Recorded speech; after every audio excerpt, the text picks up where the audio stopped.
to the republic for which it stands, one nation, under God, indivisible, with liberty and justice for all.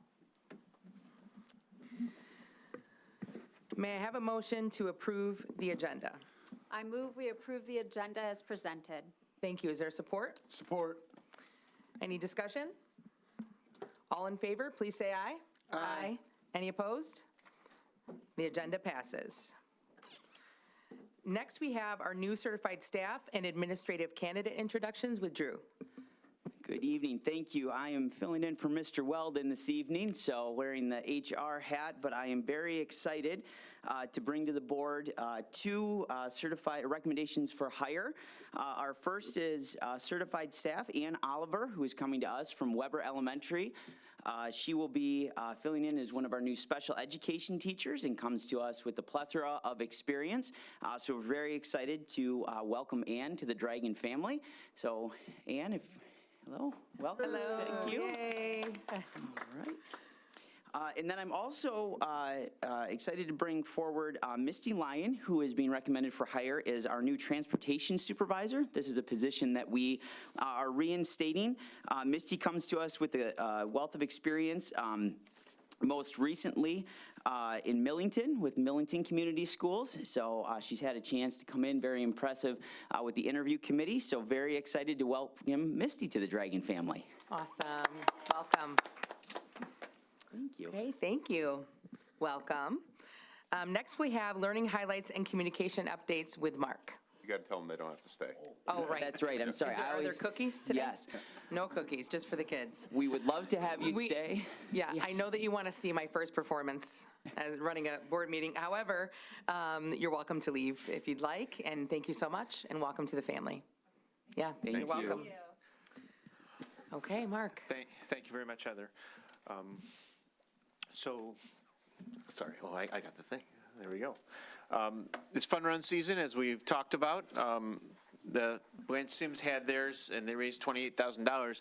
If you see the big puppy costume, you can sort of see the face, and that's Mr. Noose, the principal. They raised enough money to qualify him. I think they had to get to $22,000, and they did in time. So he walked around from when they walked in, like when the students came in the door, he was with them, and then outside for the fun run. He actually, that you can see, he's a tall guy. He's probably 6'2", 6'3", and that thing's probably, 7, 8 feet.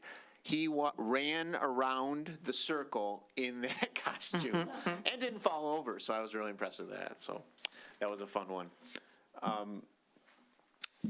Okay, they have the art walk. Stephanie Moyer's class at the high school, she has a class where the students work with, where the special ed students work with the ESETS class, and they work together on art. And this was the Exploring Pop Culture class, and one from they had to make a piece from the 1950s and 60s, and then they had to do a person from the 1960s Wax Museum, and then they created a dragon boat that they raced within the class. So it was, one of the coolest things is they make the art, they do all that stuff, and then the whole school is invited to walk through the class and see everything and ask the students, and the ESET students who work with them about their projects, which is really a cool thing. So it was a great opportunity, and seeing them all interact that way was great. Weber had its fun run, and because they raised enough money, Mr. Palmieri, the principal, is going to get slimed in a couple weeks. So that's a big one coming. He says he's prepared, but I'm not really sure, and I think the kids are going to be excited for that. Do we have a date for that? That's a fun one. I'm going to have to look and see, but I'll make sure Please that keep Put us it in the posted. highlights. it will be Yeah. documented. I Perfect. promise you that. Perfect. So we'll make sure that everyone knows.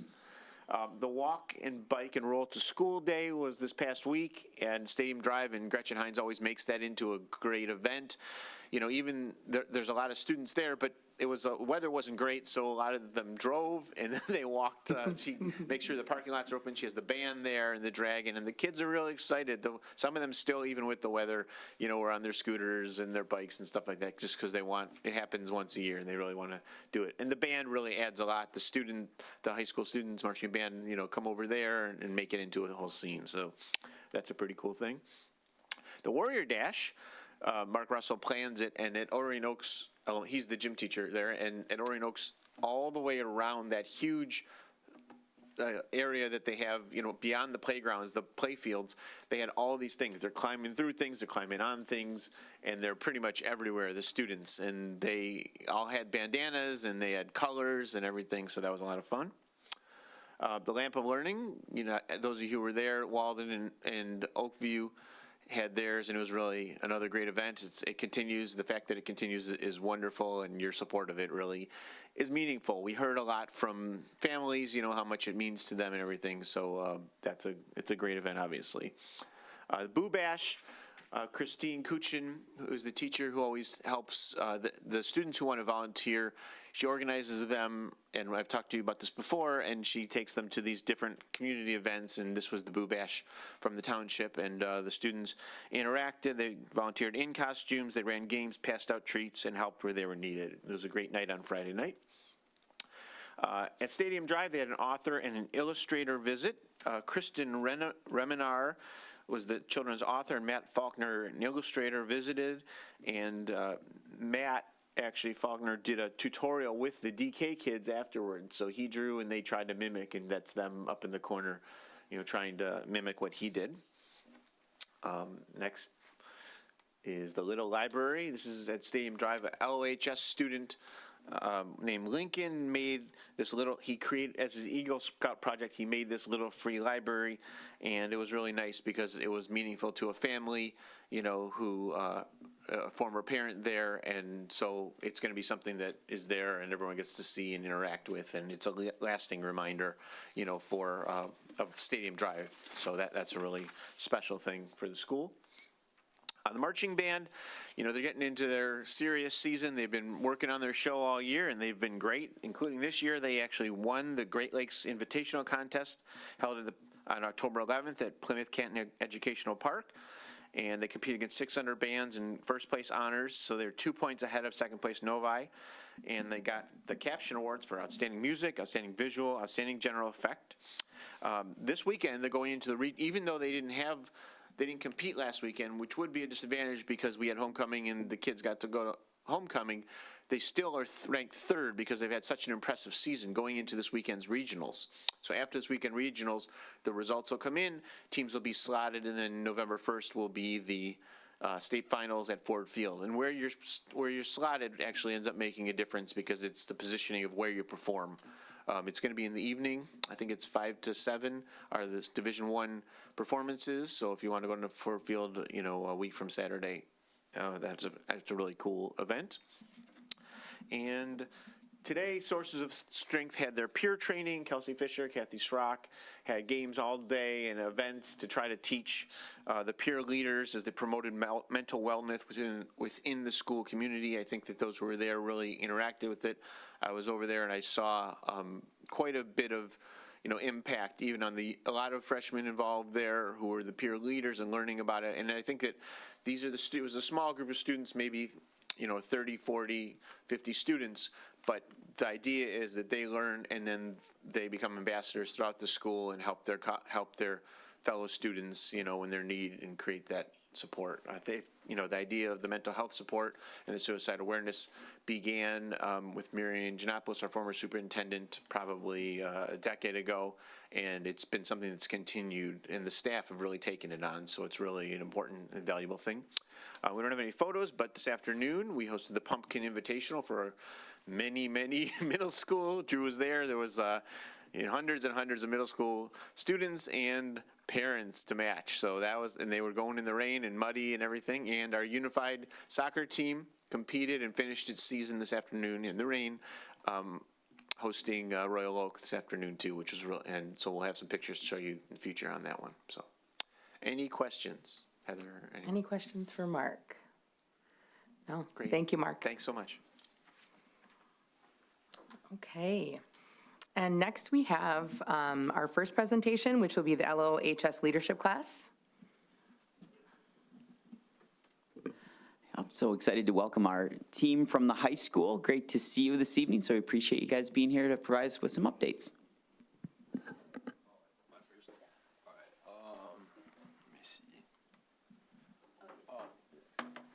Hi, I'm Kalina, and I'm the president this year.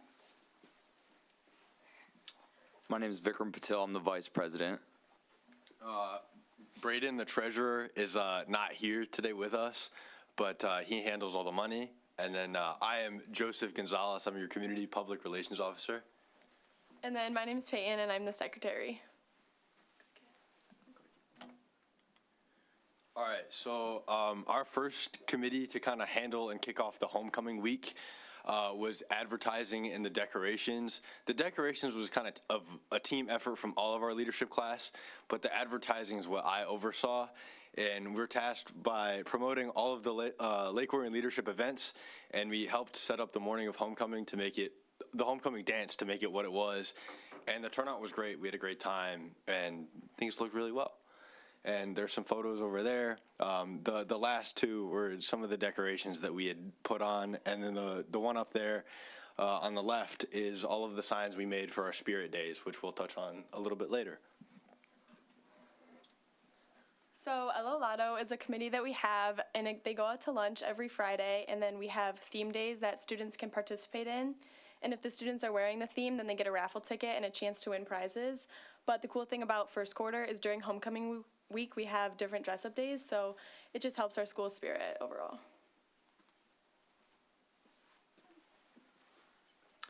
So Braden, who's not here right now, oversees the T-shirt sales committee. And this committee in our class, they're responsible for inventorying and selling our homecoming T-shirts. They normally do this during lunches, and the homecoming T-shirt's just a good way to represent your pride for your class, each number on the back of the shirts, and kind of have that school spirit with you throughout homecoming week. And I oversee the parade committee. So the parade is our big kickoff event that happens this Sunday to start homecoming week. We had about 40 different groups walk in the parade. There's hundreds of kids each year. And this year, I think, was one of our biggest parades we've had. The kids in the committee are just responsible for getting out to as many different groups as they can, emailing and communicating with the teachers and club organizers. All right, so halftime essentially is the committee that decides the homecoming court. And what we do to decide them is we built a Microsoft Forms, and we went out with a QR code at all lunches for about a couple weeks and nominated kids, or we had kids nominate other kids, other students to the homecoming court. And then to decide the king and queen, it wasn't decided till the halftime of the homecoming game. And it turned out really well. The king is Jaden Barrero, and the queen is Layla Thomas. And yeah, those are some photos of them after winning.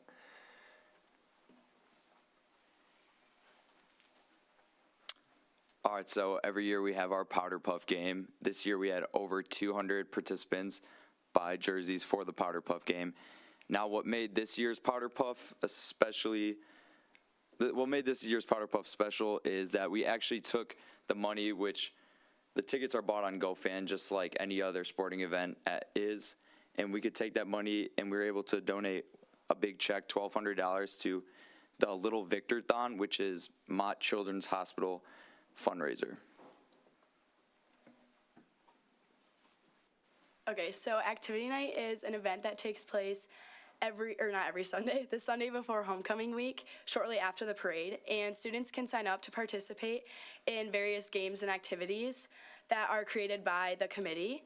And there's free entry to anyone that wants to come and watch. So if students don't want to play in the games, they can still go and support their grade and their friends that are playing. And then parents can also watch their kids if they want to play.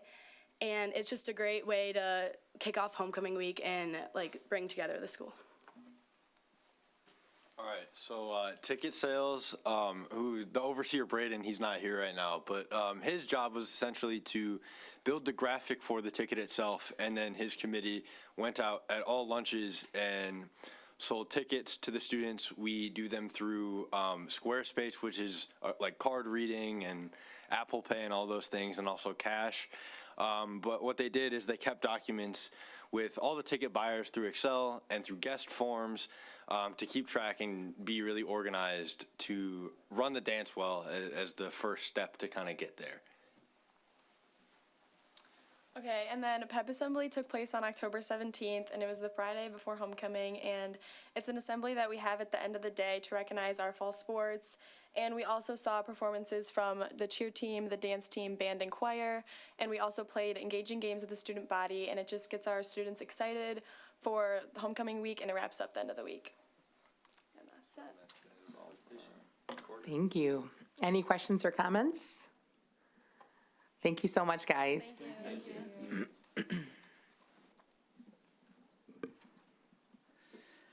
All right, next I'd like to welcome Wendy Baccaroot. She is bringing our next proposal for international travel. This time we're looking at going to Japan. So I'd like to welcome Wendy back, and a big kudos to start with the trip so far have been phenomenal, and the feedback has been awesome. So we're excited to see this proposal this evening. Oh, thank you so much. We're actually getting ready for this summer's trip, which is to Italy, Germany, and Czech Republic. And I've got a couple students that were on the first one with us to England and France and are on this next one, and they still have one more year before they graduate. And they're like, are we going to do something for our senior year, Miss Beat? So I was kind of looking at doing something a little bit different, and I don't want to say we've covered all of Europe because we definitely haven't, but I was looking at Asia, and Japan, so many kids are into anime and, Japanese culture and whatnot. I thought this would be a really interesting opportunity for a lot of the kids that have done a couple Europe trips with us now, and just another group of students. We've had such overwhelming turnout and interest in these trips. We had, at the last meeting for the Italy-Germany trip, we had over 150 students and parents show up at that meeting, so, and at least 100 more that couldn't make the meeting but expressed interest. So there's definitely a lot of interest in foreign travel out there. And a lot of people have been trying to ask me, like, where's the next trip going to be? And I've been keeping it under wraps because this is something a little different than Europe. But I'm really excited because there's 2 different stops in Japan. One is a lot more cultural with a lot of the ancient kind of cultural aspects of it down in Kyoto. We're going to stop at Mount Fuji. And then the other half of the trip is in and around Tokyo. So the kids are going to get to see a lot of modern culture in and around Japan. There's a karaoke night where the kids are going to be able to do karaoke and just really get to see the city and the inner workings of a big city. So I'm really super excited. The kids are really excited about these opportunities. So, yeah, that's what we're hoping for 2027. Thank you. Any questions? Jake? No, I just think it's cool that you take in another direction because there's a big difference between Western and Eastern culture. So to be able to see that, it definitely gives just a different perspective. I mean, a big thing is they don't use the same alphabet as us, so it's a lot harder to get around when you have no idea what those signs say. Because if you don't know that alphabet, didn't. So it'll be real good for the students. And then I saw like a lot of the train trips, so they get that full experience of how to get around. Yep. Right. Any other comments? Okay. Thank you so much.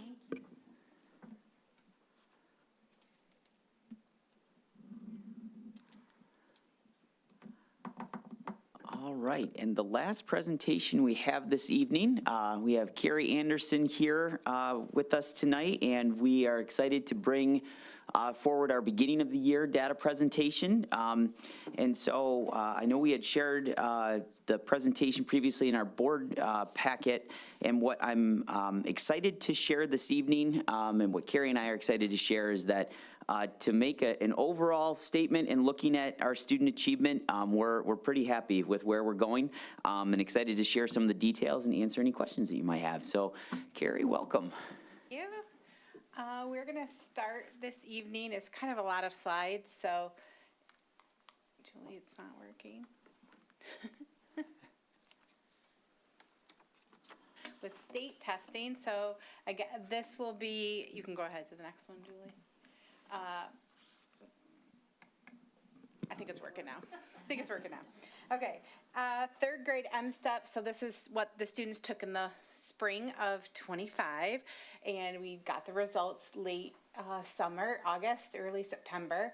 And what we want to see, right, is we want to see pluses in the blue and the green and minuses in the yellow and the red if possible.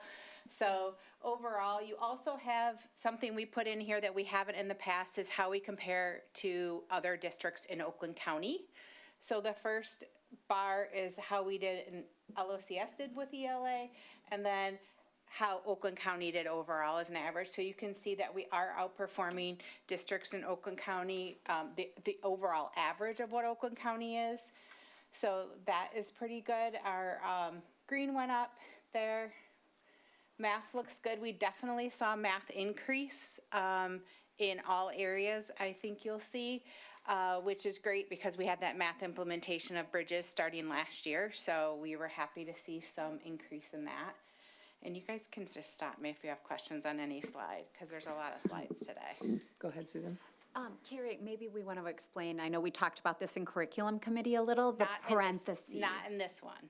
Not on state testing. This is the parentheses on the parentheses. state testing is not the cohort group, though. Okay, This from is last. It's compared from to last. last, to the spring of '24. Correct. So this is how we compared to when we took in spring of '24. So That'll be for the star. yeah, Renaissance that'll be for the data. star. So when I get to the star, I'll re-explain that for the as a cohort. So this is just comparing to the spring of '24. The parentheses are how we did in that, and we didn't put that for the Oakland County. Now it's not working again.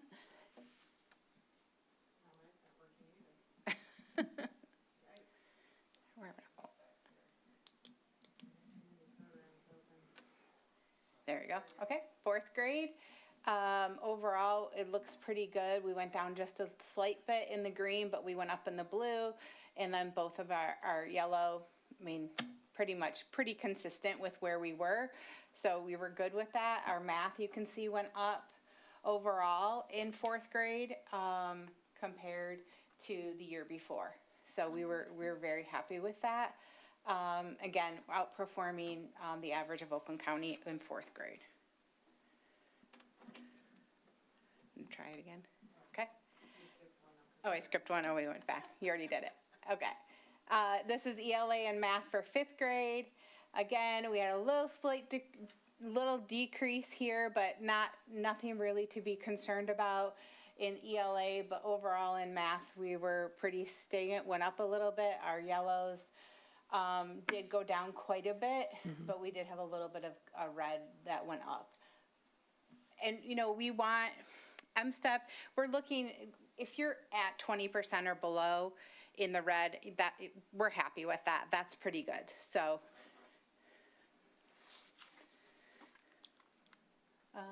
this is science and social studies compared to Oakland County.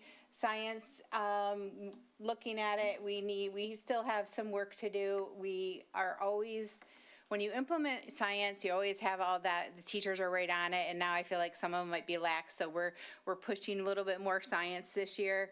Again, our social studies really went up across the board, but they also finally, last year was the first year the test was aligned to the 2019 social studies state standards, and they changed the cut score this year. So everybody kind of saw increases in social studies as well, but we were happy to actually finally see some increases because we really haven't been testing what the kids have been learning about because, again, last year was the first year that they made changes to the test.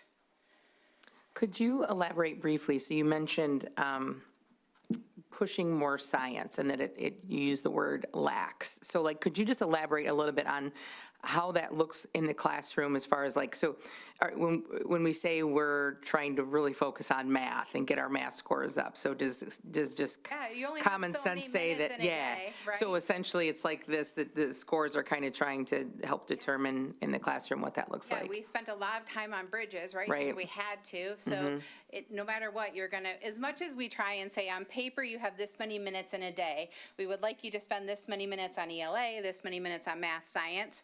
It doesn't always play out that way. Right, okay. It looks great on paper, but the reality is somebody gets sick in your classroom and that delays something and you get minutes. So, Sure. and we really were pushing math and ELA Right. are things we really are been pushing. So we did see a little bit of a drop in science overall, and we're looking at that and trying to figure out why that happened. January has been meeting with principals to talk to principals about like their actual scores with their teachers as well. And just making sure our teachers are getting, especially at the elementary level, into our science labs, which they are, but we just want to make sure that that's just doesn't go, that you know, we don't have science coaches anymore, right? We have instructional coaches at the elementary level, and they cover all content area. And when you had a science coach, they were very focused on science. And now that they're all content areas, which is what they needed to be, you know, we had a little bit of a drop. Yeah, and I think this is just one example too of how we're allowing our data to essentially, point us in a direction, you know, Right. to some degree. So I think that's helpful. Right. Thank you for Yep. explaining that. Sixth grade ELA and math, overall scores looked good, went up in both areas. Our reds dropped in both areas, which is really good, so we like to see that. Again, we're outperforming the average in Oakland County, and pretty much in every state testing, you'll see that we're outperforming Oakland County. This is seventh grade M-STEP, so ELA and math. Again, pretty consistent when you're within 5%, like that's pretty good. We aren't real concerned about anything there. Okay. Eighth grade M-STEP, so this is science and social studies. Again, you'll see a big increase in social studies. They had a 10% increase in the green and a 5% increase in the blue. So overall, 15% increase, which is great. But again, changed the test a little bit and they changed the cut scores. So we'll see as that goes forward if that continues. And science looks good too as well. Then PSAT is what they take in 8th grade, 9th grade, and 10th grade. So PSAT for reading and writing looks good. We are definitely still even outperforming Oakland County, and PSAT in math. We had a little bit of a decrease in the red and the blue. So I don't really have an answer as to why. I do think PSAT is a little harder for the kids. And Is it- now this, Sorry, they've got, is it a longer test? Like, what would you say is the biggest difference between the M-STEP that they've been taking and then the jump to the PSAT? I think with the PSAT, it's the first where it's closest to what the true SAT is. So just the format in general, it's a little bit, it's just an adjustment for the kids. So we usually see in 8th grade, it's a little bit of the, shock to the system, a little bit of getting used to the new test. Is it timed also? Like, Yes. Yeah. Yep. this switches from comparing it to Lake Orion to the state. They don't have an Oakland County. We couldn't find anything on just an average of the Oakland County, but we did for the state. So this changed, and they only have 2 colors, red and green. They don't have the 3 colors. So that is a switch here. But overall, you can see grade 9, we're definitely outperforming where the state is. Our ELA looks great at 79.5% of our students being met the benchmark. So that's great. Our math went up just a touch. Basically, those numbers flip-flopped a little bit, but that's still an area that I think with the new math curriculum that they are implementing this year, we're hoping to see those math scores starting to go up more. Okay. PSA 10, again, we have the scores are looking good. Now this math did go up a little bit, and the red went down a little bit, but still 36% isn't where we want to be with students who met. So we're looking to see, hopefully with the new math integration, that those scores go up. But still outperforming where the state average is. Grade 11 also does M-STEP for science and social studies. And these scores look good. We went up in both the green and the blue in science and in both science and social studies. So those are good overall. It looks like, and if I'm reading it correctly, we took a jump in the red. It took a on jump in the red for the social social studies. studies. That's pretty And, is it so 10? it looks like probably some yellows went down to reds. Looks like it, yeah. Yeah, Okay. mostly. And then, Okay. but our red and our science went down 10%. So those moved, but yeah. Okay. SAT, and again, reading and writing compared to the state, and then math compared to the state. And overall, pretty consistent with where we have been with that. Our blue, we had some blues that went into the yellows for sure for the math. Drew, did you? But Were you ready for the next one? Okay. yeah, All right. but I think again, we're hoping to see big changes with the new math implementation, so. AP? And then we always like to give an update on our AP scores. Again, everything is trending in the positive, upwards, from the total number of students who both took a class and an exam. But the one that we're really most proud of is towards the bottom there, where we had the highest percentage of students who took an AP exam who scored in 3 or higher, which qualifies them for college credit, depending upon which college they go to. And then on the bottom, you can see the LOHS has made the AP honor roll. So at the breakdown there of where we fell from bronze all the way to the very top. So this has been a continued trend in the upward direction, and really excited about that performance. That's great. And then we wanted to include, as we did last year, where we fall countywide with our testing rankings. So we broke it down, again, by grade level and where we are. And again, for most areas, if you look at our core subject areas for M-STEP there, we are in all of those areas, we're in the top 10 in the county. Actually bumped up a little bit from last year in many of the areas. And then SAT, we're right there within the top 10 in reading and the number 14 in math. So continuing to trend in the right direction countywide. Now we'll get into our BOY star testing. Again, these were just our percentile ranks, just so you have an idea that we're saying 65% at or above average, 51 to 64 is our on watch, 25 to 50 is intervention. And they do change a little bit between the early literacy and the reading and math. Again, those are set by us. We set them last year because originally we weren't getting enough students in the red compared to what the company's default was. And we wanted to make sure we were seeing the right kids for Lake Orion who needed intervention. We did not change them this year. Those numbers seem to give us the right amount of kids that need to be seen. The other thing we added this year is this student growth percentile, and there's a slide in that, I'll explain that more, but that is 3 categories: low growth, typical growth, and high growth, and I'll explain that more when we get to that slide. This is kindergarten, and overall it's very consistent with what we saw last year. Star early literacy and star math. These are, again, computer adaptive assessments. They take them on the computer by themselves, which is not how we had used to do it when we did FastBridge. It was one-on-one testing. So again, that's a lot to get the kids to log on and then take the test and then make sure they have heard the question if it's math, because we turn the audio on for math, or for them to even let you know the audio didn't work the whole time. So we kind of troubleshoot as we go. But overall, we're happy with where kindergarten is. First grade had a big jump. Okay, so this is the cohort. So this is comparing, and I think this was one of your questions maybe last year, Jake, about cohorts. So the parenthesis is comparing how they did as kindergartners, right? So they did 57.4% as first graders. That's up 13% compared to how they scored as a kindergartner. So the parenthesis is the same group of students, but their year prior, the plus or minus of how they did. So this is the best way we thought we could get you the cohort information.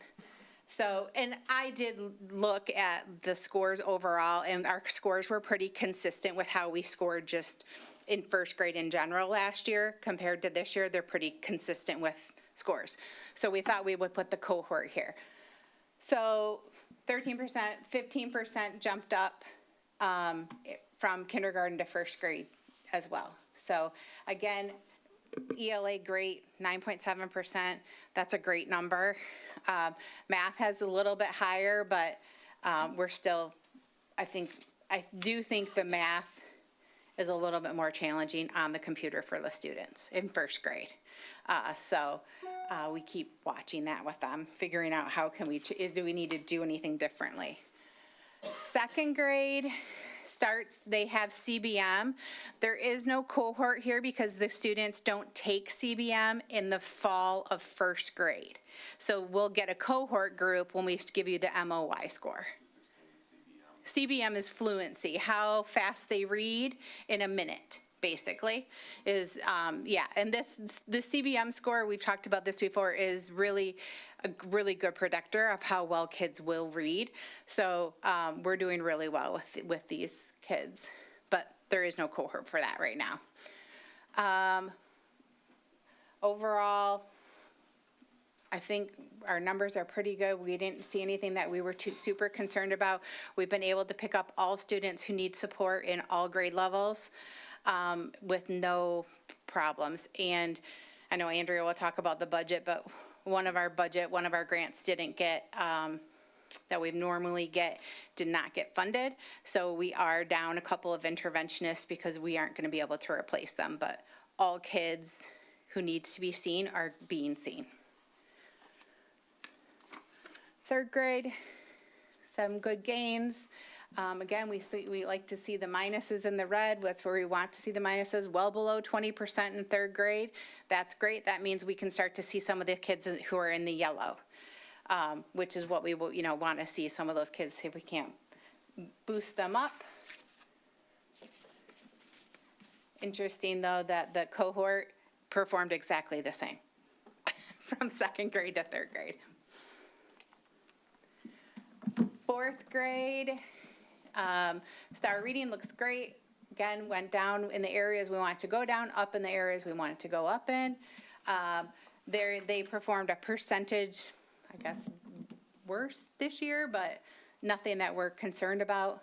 Those red numbers are really good numbers for us to work with for intervention. And our math, you can see our math went up quite a bit, almost 7%. Fifth grade had a big jump in math. Almost 10% of the students went up into the green in math, which is great. And then our yellow and red in math went down. So kids got out of the blue and went to the green, which is great progress and showing us that hopefully this math integration is working with the new math. Again, our ELA is good. We're not concerned with any of that. Questions on elementary? I ask this each time we typically do this presentation, but just for the benefit of the public, when you mention red, yellow, blue, and green, so the intervention, what does that look like for students in the red, for students in the yellow? Just, could you elaborate a little bit? We have an eligibility for a student to get services at the elementary. They have to have a score that shows up in the red in 2 or more of our assessments. So like fluency, CBM, and STAR reading. They'd have to both be red. The other piece we also look at is the M-STEP. How did they perform on M-STEP? Where they also were not proficient on the M-STEP. That's also an indicator that those are the students who get picked up first, bar none. They have to be seen. Then we look at, okay, if they're red in one and yellow in another, like they might be red on STAR reading, but they were yellow in CBM, and then we look at their M-STEP. Were they proficient, not proficient? And then we start making some determinations. Do those students need support? Don't they need support? Was it a fluke? We can go in and look and see how fast they took the test, too, to see maybe the student just didn't try, whatever. So we pick up every student who is in the red no matter what. They get seen. But usually we have to have 2 to 3 scores that we don't just base it on one score, right? Because it's one day. What if they're having a bad day? What if they didn't sleep well the night before, didn't have breakfast? So we don't want to ever just base giving a student intervention, especially pull-out intervention, just on one score. Right, and So- it would likely be, you've mentioned before, like a teacher collaboration of like, yeah, so this wasn't just a bad day and that sort of. Yes, Yeah. that's what we spent October 3rd doing at the elementary level. They spent meeting as teams to decide what this caseload looked like and to make sure everybody got the appropriate intervention, whether it was intervention from the teacher, because our teachers do interventions in their own classroom on top of all the things they have to teach, or whether it's pull-out intervention with our interventionist or our instructional coach. I will tell you, we still are focusing on reading more than we are math right now, because again, the math is new. We need the kids in math. We don't want them pulled out, missing any math. So we are making sure that our reading kids are serviced first. Then if we have space, we're pulling math groups this year. Okay. But again, they wouldn't be pulled out during any instructional math time or reading time. Thank you. Any questions? Elementary? Okay. Grade 6, again, these are the same. The cohort would be how they did in grade 5 compared to grade 6. Start reading and math, they do both. No concern, we're not concerned here.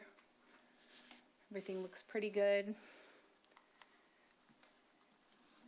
7th grade,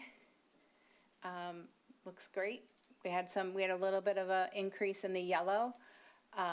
So we'll be watching that to make sure that we're not missing any students, but we do have interventionists who do see students for math, and they have math lab at the middle level, and that person pushes in, so they're keeping an eye on any of those students. But again, 9.8% is a great number for student being in the red. 8th grade, looks like some of our greens went to our blues, but overall, good scores. So, 9th grade. 9th grade had a good increase in math, 10% increase of students who from how they performed as 8th graders. As 9th graders, they performed 10% better, which is great. It was at an increase. Yeah, we're really, now that we're able to see a little bit of trend, we're actually really happy with where our students, especially where that red is, how our students are performing. Because, like I said, if you get to over 20%, now we have bigger tier 1 issues, and we really need to address instructional materials versus just targeted intervention for students. Did we find a way in the high school to test all students, because not everybody has Yeah. ELA or math at the Yeah. beginning of the year? Yes, so we were able to use homerooms mostly, but consistent times that we could get every student for 9th and 10th grade. Yeah, basically Dan says, like, second hour, everyone's taking the test, whichever day or whatever, so. Regardless of what your second hour class Yeah, is, this is what you have to do, yeah. So all 9th grade and all 10th grade take it. We don't give it to 11th or 12th grade students. Okay, so this is, I think this was another question from last year, is how do we compare to the national median when it comes to student growth percentile? And this is how we compare. So overall, we're outperforming other districts in the nation. And so this is not just Michigan, this is nationwide, but you can see the increase, like our first graders, 28%, they're outperforming other first graders. So this was something we thought, now that we have student growth percentile, because you have to have 2 tests in order to make a student growth percentile for a student. So now that we have 4 tests under our belt, we were able to actually really look at this number. But I get, what is a student growth percentile? Student growth percentile is, okay, let's remember how we did this. Okay, if you all took, I'm gonna kind of give you a thing. If you all took the test and you all got, I'm just gonna throw out a number, 110 on it, right? So you are a cohort, that's your percentile rank, right? You all got 100 percentile. Then you take the test again, not 110%. 110 was a score, scaled score. Then you take the test again, and now it's, what is your, am I saying this right, Drew? Growth from one to. Yep, what's your growth from from one test to the 1 to other. test 2? Well, percentile means where you rank against 100 other in your group. Yeah, so, But, but if you had 3 students and they got 100, 110, 120, 110 is the mean, the next time they get 120, 130, 140. So they all grew, so, but the percentile is, if I'm the one who I'm 50th percentile, regardless of what I got. So the word percentile is the one that I'm trying to figure out is, like, I grew, but I didn't grow in a percentile level. I'm still middle of the pack. So I guess that's where I get confused when percentile gets thrown into things. Was this something that was, that we created, or was this from okay, this was from the, this is from Star, Star right. Renaissance. Right. This is how they calculate student growth percentile. okay. Or percentage, I guess, is, maybe I'm saying it wrong. No, it is Percentiles. This is what he says. Yeah, because percentile, if the whole group moves, you stay at the same percentile. So I mean, basically, 50% of the student, for every kid that moves up a percentile, someone else has to move down. That's just the nature of the beast. But your absolute score is, I grew, I had great growth, but I fell in the percentiles. Right. So that's where I get. Yeah, I think what Star is getting at with this too is we grew at a greater rate than the rest of the nation. So in for example, in our first grade cohort, so to speak, our Lake Orion students grew at a greater rate and a greater percentage than the national average did. That's what I was trying to figure. Is Yeah. it like 60, is it percentage, like 65% of our kindergartners No, let me go had back. appropriate growth? Or what do we? That low growth is 0 to 34%. Typical growth is 35 to 65, and high growth is 6. And actually, I don't know why you put that in there, because I think we took that slide out that actually had this in here. Found this on the web. Okay, well, thanks. Yes, Siri, yeah. Okay, so it's math. Yeah, I'd have to get Okay. clarification. Yep. I'll have to get clarification from Kirk why. We can get the more Star's nuanced definition for sure. Percentile, like, it's a misconfused concept because you can go down in percentile but have perfectly acceptable growth. Right. You Right. could go up in percentile and not have growth, because if the whole cohort's doing Right. poorly, I moved up even though I didn't make as much progress as I should have. It's just I made more growth relative to my peers, so I sort of look at growth as more of an absolute thing. The old fashioned, did you get a year of growth? Right. And just because I got 3/4 of a year of growth, but the rest of my class only got half a year of growth, I moved up in percentile, but that wasn't a particularly good year for me. So that's when I hear percentile, I get worried that you're comparing the mass and not against an absolute. Yep. We can get further clarification on the percentile growth, and but we were, like I had said, our overall takeaway as we really dug into it is that our overall performance was we were growing quicker and outpacing is a perfect way to put it. We were outpacing the rest of the nation. Fair enough. That was ELA, this is math. Okay. Great. And this is comparing fall to spring. So, all of last year, from the beginning of the year to the end of the school year. Then we have Sabres, and our Sabres is very consistent with what it has been. Really, when we're in the high 80s or 90s in the green. Again, we have protocols for any student who scores in the high-risk category, is met with or touched base with on a teacher, a counselor, a social worker. Somebody is checking in, making sure that we are talking to those students to see if there's any support that we can give them. So the yellows as well. Reds are our priority, and then they go to the yellows. Hey, Carrie, I just figured out what that other slide was, if you want to go back. When I saw the second one, So the median student growth percentile, I mean, where was your median student? So nationally, the median student would have to be at 50 or 49 or 50 because that's what works. So our student median, when you look at them on the national scale, our average student in that slide, second grade math, is 65th percentile nationally. So our median student, our 50th percentile student is 65th nationally. That's what that's trying to say. So that makes sense. Right, that with the median on top there. Our median student in 8th grade math is 70th percentile nationally. So that shows how far our median student is above The national national. average. And if you were, and if you were below 50, that means your median student is below the national average.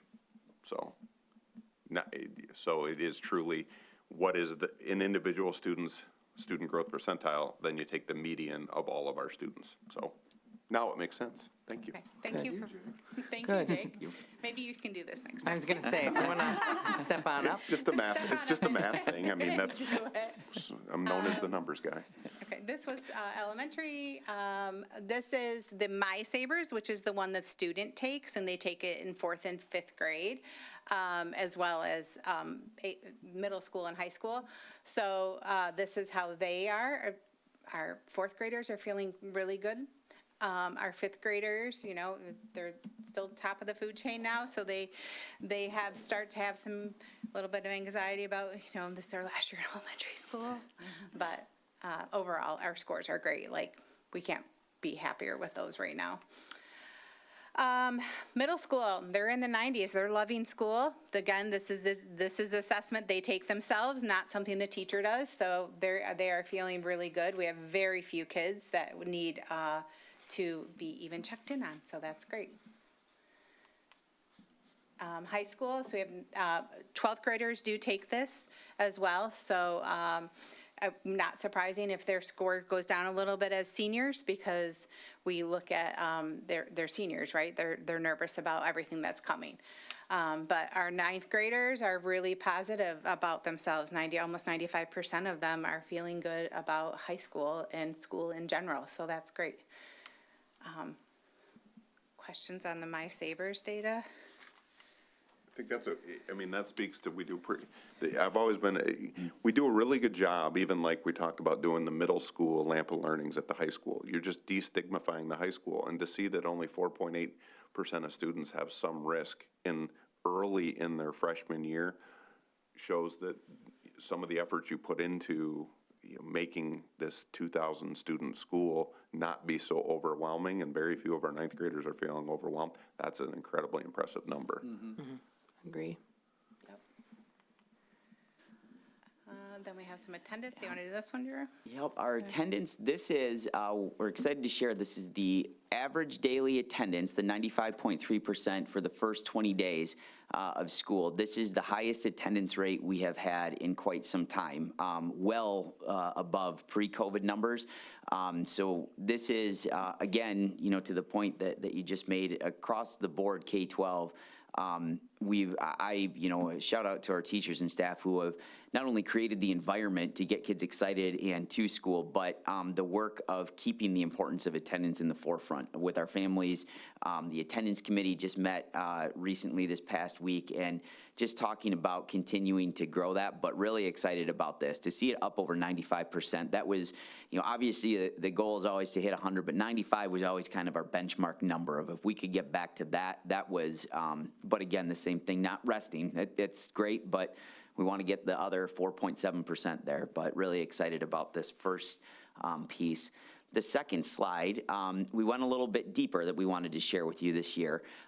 This is a breakdown going back to 21-22 of students that were chronically absent. So as you can see, back, that would have been 5 years ago, we had 32% of our students, K-12, that were chronically absent.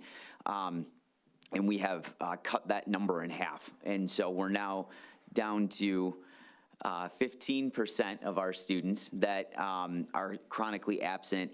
And so just the downward trend there that what we're seeing, I think, again, speaks volumes to our staff and our, our families and students working together and really recognizing the importance of physically being in school and engaged. So really excited about that. What defines chronically absent? That one, that is. This yep. is the same, because it's the first 20 days, right? Yep. So Yep. attended, That one is usually, as you go throughout the entirety of a school year, it's 10 or more throughout the entirety of a school year. So in the first 20 days, it would be, 2 or 3. math, yes, 2 or 3. Thank you. The math I Somewhere. doing in my head there. But yes, 10 or more is the chronically absent for the entirety of a school year. I mean, looking at the other slide too, is one of the things we do is when your number is so high, you flip it and you say, so I look at it as our didn't attend went from 5.3 to 4.7. So it was over 10% drop in the not attending rate. I mean, because it's, your attendance went up by 0.6%, but it's really, you're focused on that 5.3% that weren't coming, and that's dropped by over 10%. Absolutely. So that is a very good improvement in the, what we call in the business, not okay. right. Okay versus not Yeah. okay. So Yeah. when you get those big numbers, you look at the not okay, and that's a great improvement. And I think that one of the conversations we've had too as a leadership team and as the attendance committee is it's just continuing to be consistent and keeping that in the forefront of making sure that this isn't one of those areas that, we hit the mark and then we kind of step back and then we see it drop again and we're playing catch up. It's now very much we're at the mark and what can we do to stay there and continue to improve? What would you say that's been done tangibly to see that decrease? So I know there's been messaging, emails and things like that, but I guess if you're to attribute it to, something that you feel like was something that came out of the committee that was a really good idea, what do you feel like was the turning point for some of this? I think it's a combination of things. I think it's the communication that we've tried to be consistent with of getting to, starting with our staff and then sharing with families. I also, honestly, I think I would argue that our school environment and the culture that we've created of welcoming and the outreach to get kids in, get families in, get them engaged, and make them feel welcome, I think has been a huge piece as well. And so I think it's, we've shared a lot of research with families, obviously, about the importance of attendance and the correlation between student achievement. But, I can think of a number of things our buildings are doing. For example, I was just at one of our elementaries this week, and they've created, and this is not solely just to one building, I mean, we see this across the board, but programs where they're identifying students and every student has a mentor throughout the building that they meet an adult mentor to check in with. And it's very proactive. It's just to see how are things doing. So I think it's a combination, but really focusing on that environment and making sure that we're getting kids there. And then once we get them there, really keeping them engaged. And then we wanted to share an update on early middle college data.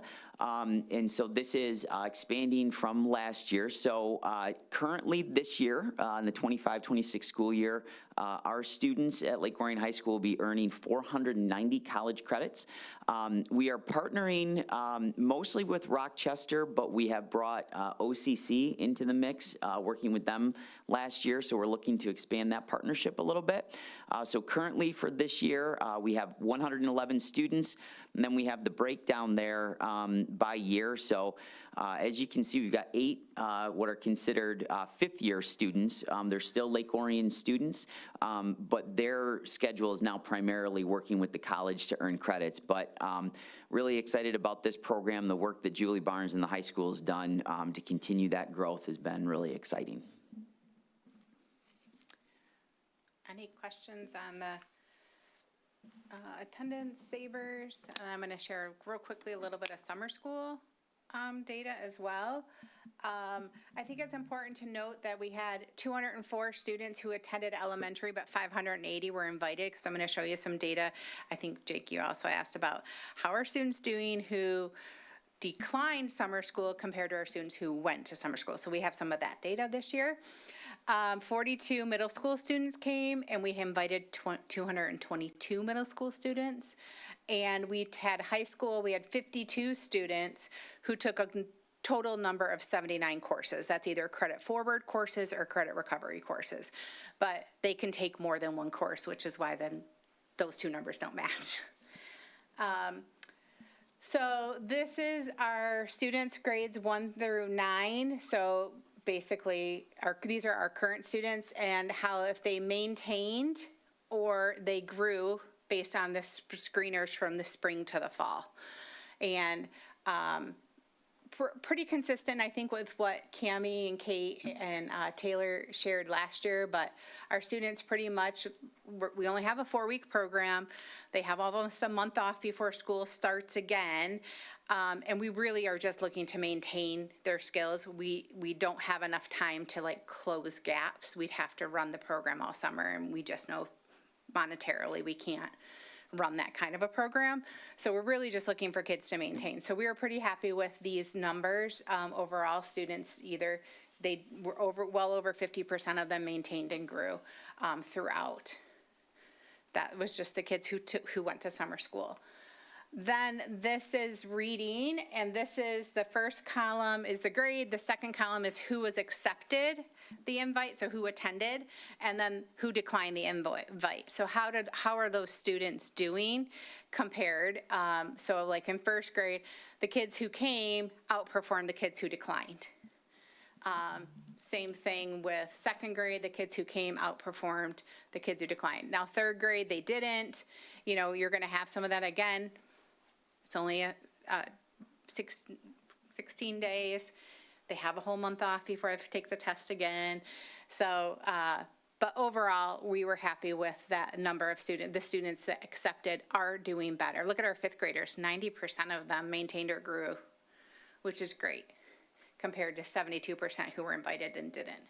And we also, you know, we at summer school take all students. We have a lot of students who come with IEPs, but we don't work on their IEP goals. We don't have enough staff to work on their IEP goals. So overall, we're happy with this. Here's math. Some grade levels did outperform versus the ones who were accepted and came versus the ones who declined. Questions on those slides? And then summer school, this is just of the 79 courses, 69 of them students passed, 10 classes students did not pass. Generally, it is the credit recovery classes that the kids don't pass because they don't really want to take it anyway, but they are taking it because they might have failed it during the school year. Generally, always the credit forward classes the students pass because they're purposely taking a class so that they can open up their schedule to take another elective. Any questions? Are the high school ones all online, or is that an actual? Yes, they're all online, but we do have labs where they can come in. They have to come in and take their test with the teachers, and the teachers do run like computer lab office hours, so they can drop in and do that at any time. Any other questions or comments for Carrie or Drew? I personally loved seeing the cohorts. I thought that was super helpful for following from year to year. And I would say, I think it was other than like first to second, and I might be wrong on that, that it was almost consistent or up across the board to see the cohorts. So that was really great to see. Good, So, thank you. all righty. Thank you so much. Thank you. Thank you. Have a good night. Okay, and next we are moving to our strategic area discussion items and governance with Heidi. Okay. The legislative update, we are still going over the budget. It is a lengthy process, and we're figuring out exactly the implications to LOCS. So we will have all of that information at our next meeting on November 5th, which we also have a meeting with Finance Committee. So more to come on that. The 2018 bond update, really nothing has changed since the last meeting, except for, obviously, we are continuing to progress on the Aux Gym at the high school. And as I said, that is expected to be done at the end of the calendar year, so things are going very well with that project. In regards to the 2025 bond proposal, we continue to work very hard as a district trying to get information out just to make sure that everybody is aware that the district is pursuing a bond proposal November 4th. So we've been just, spreading the word. This past week, we made a video, and that was pushed out as well. We continue to update the website. So we do have some community members that have reached out with questions. And when that happens, we do make sure that those questions are also posted on the frequently asked questions so that, anybody who may have that same question, the information is there. But at this point, like I said, we just continue. Anybody who has questions or needs more information, we just really urge them to contact us so that they can have their questions answered and make sure that they have the information. So that is what I have this evening. Any questions for Heidi? Okay, thank you. And next we have student achievement with Drew. No further updates this evening. Right. And curriculum committee report with Susan. Sure. So we had a curriculum committee meeting last week on the 17th. So Heather, Danielle, and I, along with Drew and some of his team members, met. We did discuss a lot of what Carrie brought forward today. So we had a little bit of a preview of that information, as well as we discussed at length a current pilot that's going on around the ELA program. And we're looking forward, there is pilots going on right now in the district, and we're looking forward in December, the team, Drew and his team will meet with the teachers that are piloting this program and bring us back some more information, hopefully late December, so that we can share that with the full board planning, hopefully in January, right, Drew? So that was really the primary topics that we had during the meeting. I don't know if you wanted to add any color. Like I said, Heather, Danielle, and I were there. No, As the it was, committee yeah. members. Any Or if there's any questions? questions, I'm happy to answer. Okay. All right, thank you. All right, and next we have human resources with Drew. Yes. Yeah, wearing a lot of hats this evening. The only update this evening from HR is to bring forward to the board the recommendation for hire that I brought forth earlier. Okay. Thank you. And next we have finance and operations with Andrea. Thank you. One quick update. We did receive our October state aid payment on Monday, approximately 7.1 million. So deep breath. That was causing a lot of anxiety for many. So. But first on the agenda, we have the transportation right-of-way paving bid.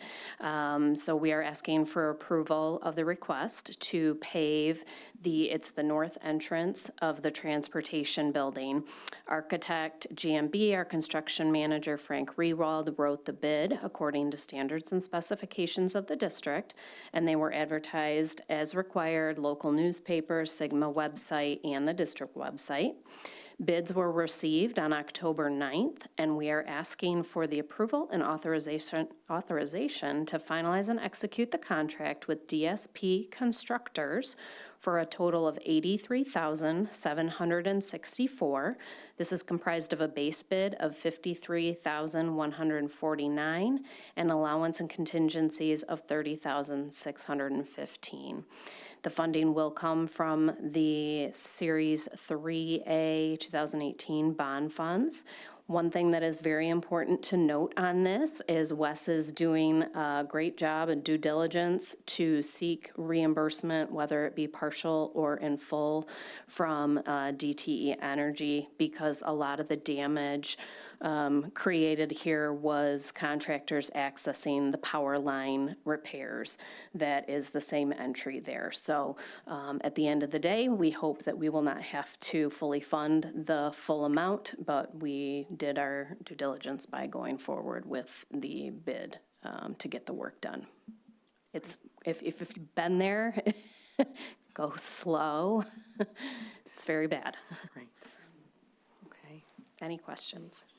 Jake? Question is, we didn't pick the low bid. Can you elaborate on that? That's just based on the information that was provided and meeting the requirements of the bid as to why the lowest bid. Weren't comfortable that the low bid was meeting the Correct. requirements? Yes. Okay. Any other questions regarding the bid? No? Okay. Okay. Then we have our monthly financial report for September 2025 in your packet.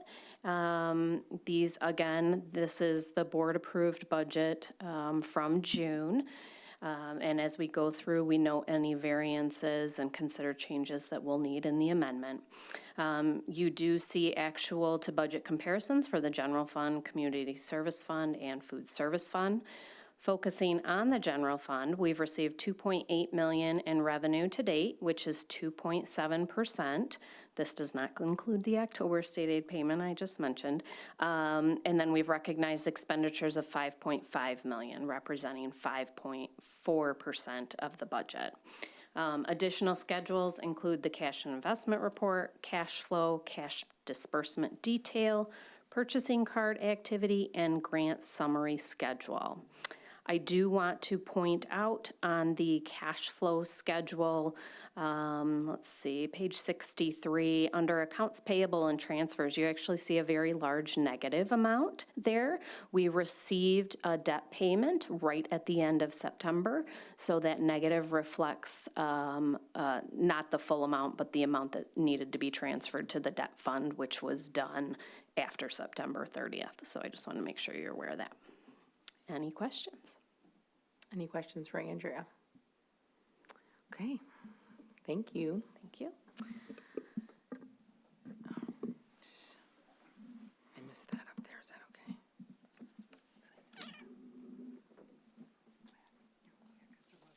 Okay, we're good then. Okay. All right, and that moves us to action items on the agenda. May I have a motion to approve the consent agenda items? I move to approve the following consent agenda items. Approve minutes from the October 8th, 2025 regular meeting, and also out-of-state overnight field trip request for the LOHS Model UN in Chicago, Illinois, February 5th through the 8th, 2026. Thank you. Is there support? Support. Thank you. Any discussion? All in favor, please say aye. Aye. Any opposed? The motion passes.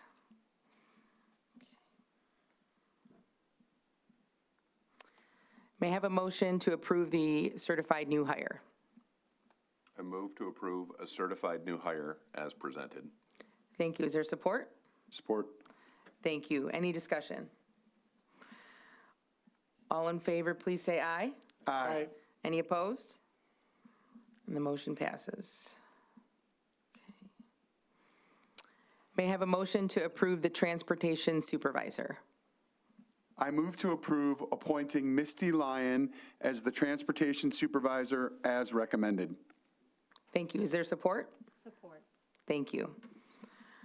All in favor, please say aye. Aye. Any opposed? The motion passes. Welcome to the firm. Okay, may I have a motion to authorize the transportation right-of-way paving bid? I move to authorize administration to finalize and execute a contract for the right-of-way bus entry at the Transportation Building to DSP Constructors in the amount of $53,149 and allowances and contingencies of $30,615 for a total recommendation of $83,764. Thank you, Jake. Is there support? Support. Thank you. Any discussion? All in favor, please say aye. Aye. Any opposed? And the motion passes. Okay. And that moves us to public participation for other non-action items and topics. And we do have a few names here. And I will read. Okay. Welcome to the Lake Orion Community School District Board of Education meeting. This meeting is a meeting of the board for the purpose of conducting school district business and is not to be considered a public community meeting. If you desire to address the board, please sign the public participation sheet located on the table at the meeting room entrance and indicate your topic. When addressing the board, identify yourself by name and address and indicate if you represent a group. An individual's time is limited to 5 minutes, but may be modified by the president. Individuals addressing the board should take into consideration the rules of common courtesy.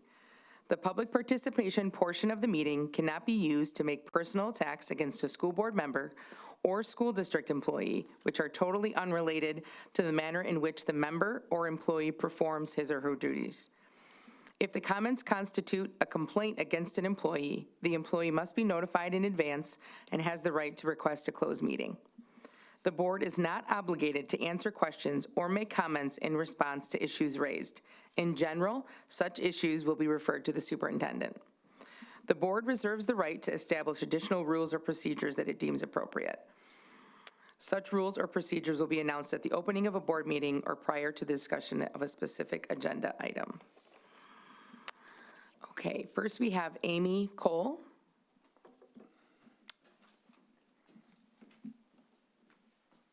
Hello.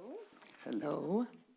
Amy Cole, 1386 Heights Road, Lake Orion, Michigan, 48362. Though I do have a Wolverine and a Spartan that graduated from Lake Orion High School and loved everything about it. I'm here today not individually, but to represent the Orion Art Center. The first row here are all Art Center people. We have Laura Gabriel, that is a teacher and a longtime student and member for us, and then Holly, who's our executive director, and then 2 board members, Julie and Monica. I'm the president of the board. I guess it's been 11 years now, and definitely not here as a complaint, the actual opposite. Like, we came here to say thank you, and to give a little bit of a background and maybe tell a few stories about Moose Tree, a place that we've come to love greatly. So back in 2017, we found ourselves without a place to go to offer classes and have a studio. We were at Diamond Dave's for a long time, and he wanted to make some changes, and so we found ourselves without a space. We tried to land here, we tried to land there. Trustee Taylor and I, our daughters, played soccer together, so we spent a lot of weekends together, and it was through sort of mutual conversation that he said, I have an idea. And so we had some conversations, and the next thing you know, Moose Tree popped up.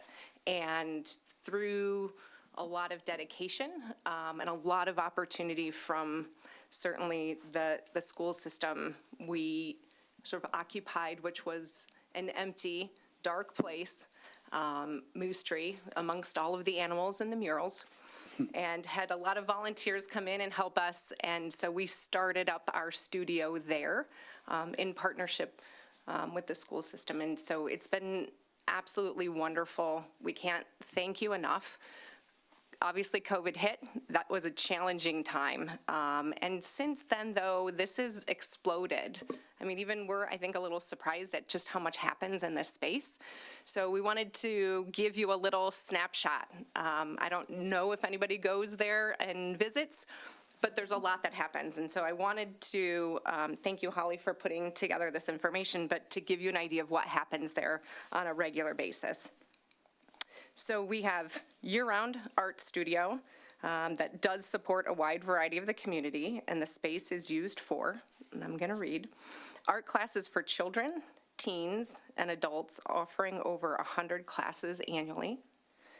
Weekly art workshops for 2 adult special needs groups. Painting sessions specifically designated for our senior citizens.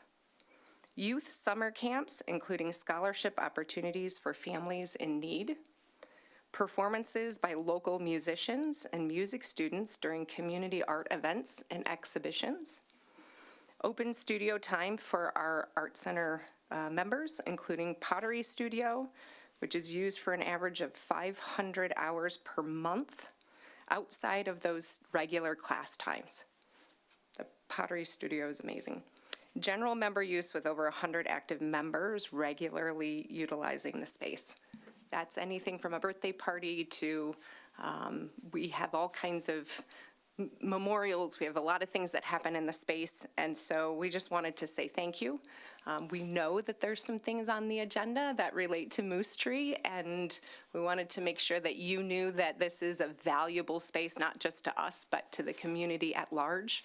And we appreciate that partnership so much. We would love, love, love to continue that in whatever capacity we can. And we'll look to stay tuned to see what you think about the space and how that unfolds with the new bond. But just wanted to come and say thank you and tell you a little bit more about what happens there. And we'll circle back whenever we can. And thank you for Dragon on the Lake, for the students that come and participate on Saturday too. We'd love to grow that as well. Thank you. Thank you. Laura Gabriel.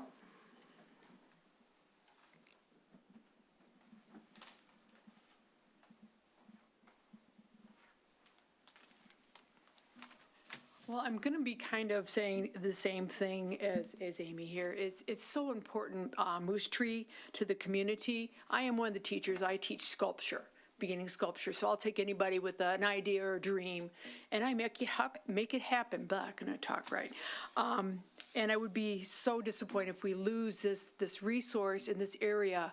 I have taken in lots of foreign exchange students, and I've run them through there to learn art, because a lot of them are into art right now. I have one from the Czech Republic that I'm getting involved into this also. She likes to sing, and we're going to do the event at Moose Tree. Meet me at the Moose Tree, and there's music going on, and she will love it. But I brought many of the foreign exchange students to this particular venue, and it's just a relief to be going there. I did 36 years of law enforcement, and art saved my sanity. I got into clay, into painting, and I'm still going to Moose Tree every week with the Thursday Brushes, which is a local art group, and we paint, and we have a community also there. And there's a lot of classes like with Eugene Clark, who's teaching anatomy. So it's just really important to try to keep the art going, and I would hate to see this go away. So coming here as a concerned citizen, a teacher, a mother, and a host mom, that we keep this going. So that was my concern. Thank you. Thank you, Laura. Thank you.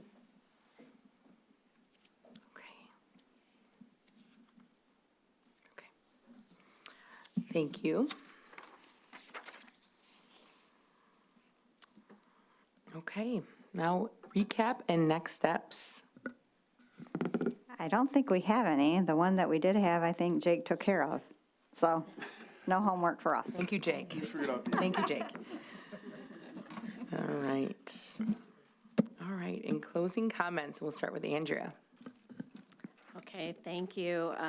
Shout out to Teaching and Learning for that lot of work there, and our teachers and staff putting all that data together.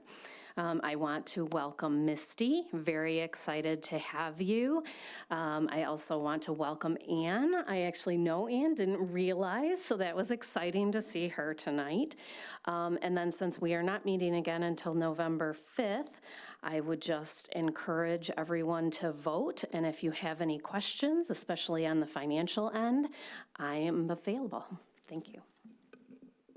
All right, well, I would also like to welcome Ann and Missy to the Dragon family. Congratulations, happy to have you. I would really like to thank Carrie and the entire team. It's, the amount of work that goes into putting that presentation together. Carrie and Kirk Weber and Missy Butke have done a phenomenal job, but then truly, I know sometimes I joke around, I'm like a proud grandparent. I get to share this, but this is truly, the data that we are able to share is the work of an amazing staff. And just a huge shout out and thanks to our Dragon family there. And then the last thing I'd like to mention is, as Mark shared, the unified soccer game tonight, I had a chance to go up there. That is by far one of the most bucket-filling experiences, seeing that the game, the kids, the families. I mean, the weather tonight was a little dicey, and the cheering and the excitement out there, it was honestly one of the best things that I've ever been to. So just a huge shout out to that group. Just so much fun. So. All right. I just wanted to thank everybody. Last week was homecoming week, and it was a very busy week, but all of the students and staff, thank you for all of the fun activities. Everybody had a great time. Also, welcome to Ann and Misty. Welcome to the Dragon family. You're going to love it here. And then thank you to the T&L department. You know, it is a lot of work putting all of the information together, but also thank you to all of the teachers and support staff who make it happen. So we are very proud of our results. So thank you to everybody involved with that. And then, yep, just a reminder to please vote. And that's it. Right, great. Okay, Jake? Yeah, the presentation was great. They tell us as school board members, one of the best advice, the first things we heard was ABC is what you look at, attendance, behavior, curriculum. And we had a little piece of each of that in there, but it just shows that there was effectiveness happening in all those areas. So that's what we're here is put out a community vision and then hire you to implement it and then oversee it. And so this is really what we do in action. We don't actually run the schools. We're just here to see how it's going, put out a vision and see how it's going. And it's good to see that it's going the way we want it to go. And with that, exactly, just encourage everybody to vote. It's your right, and we want to hear from you on November 4th. Thank you. Scott? I'd like to start out by thanking Heather for running the meeting. You did an awesome job. Thank you. Good time, everybody. Thank you. Let's hear it. It's a little nerve-wracking at some points. Welcome to the new Dragons. Thank you. Thank you, Carrie. That was a great presentation. And thanks to the Art Center. What a cool asset that we have in this town, that it's one of those things, like, I feel like it's always kind of been here. And, the Dragon on the Lake, and especially being downtown now every day, when Dragon on the Lake was happening, just to see that whole thing, it's like 4 different festivals going on with the boat races and the beer tent and then the different performers, and just so cool, and knowing how much effort has to go into that whole thing. And it's a group of volunteers, and it's just awesome. So kudos to you guys. Thank you. Jeff? All right, I also want to share my appreciation for the Orion Arts Center folks. We really enjoy all these community partnerships we have with different groups, and yeah, you do some great things. So thank you for all that you do. I want to say thanks to Teaching and Learning for that incredible presentation, very comprehensive. It's nice to see our ranking, how well we're doing both countywide and those national comparisons. I thought they were very interesting and positive, in a positive way. It's so much work for our staff. The goalposts are always moving. As soon as we get to a certain level, we're like, all right, we need to make it harder, and that's how you get the growth. And I really, it's impressive, our staff adjusting and adapting in real time to not only challenge our highest achieving students, but also provide the supports for those who are behind and try to catch them up. Finally, I want to say how much fun homecoming week was. I always enjoy it. There's so much energy and positive spirits about the school district and the community, and to see all those different events. I know we had a lot of fun with Spirit Week. Every morning I was asking my son, what are you wearing today? I couldn't figure it out, but he explained. So that was really nice, and I always like to see all of us Dragons working together. All right, thank you. Susan? Yes, ditto to everything that everyone has already said. Thank you for joining us tonight from the Art Center and explaining to us all the wonderful things that happened there. It was very interesting to hear. I knew there were a lot of great things, but not so much and so broad. It's a great asset to the community, so thanks for everything you do. I also want to I do thank Carrie and the team for putting together a presentation. Drew, I agree with you completely, but I'd like to take it a step before you get these results and you can compile everything together. It's the day-to-day hard work that our teachers do. So I'd like to take a minute and appreciate everything they pour into our students every day to get us to the point where we can evaluate and see the results that they're pouring into our kids. And also, thanks, Mark. I mean, we've had a great first 20 days of school. Thanks for bringing us. You always bring us a great overview of what's going on in the district, and it was great to see how we've started the year with some really fun activities, and the leadership team showing us everything they did to make the homecoming week such a success was also really appreciated. They put a lot into it, and it looked like a really great week for the kids. So thanks, and I have to also agree with my colleagues up here. Please do go out and vote. It is the way that your voice is heard, and we really encourage everyone to go out and vote on the 4th. So thank you. It is hard to be last, though, really hard. No one said good luck to the marching band. I was waiting to see if Jeffrey was going to do that. So that's my one add-on, is good luck to them at their regionals and states, and ditto to everything that was said. We have an incredible team, and just encouraging the community to get out and vote, along with, what my colleagues said, and that all of us are a resource to you in the community if you have any questions as well. And with that, we are adjourned. Look at that.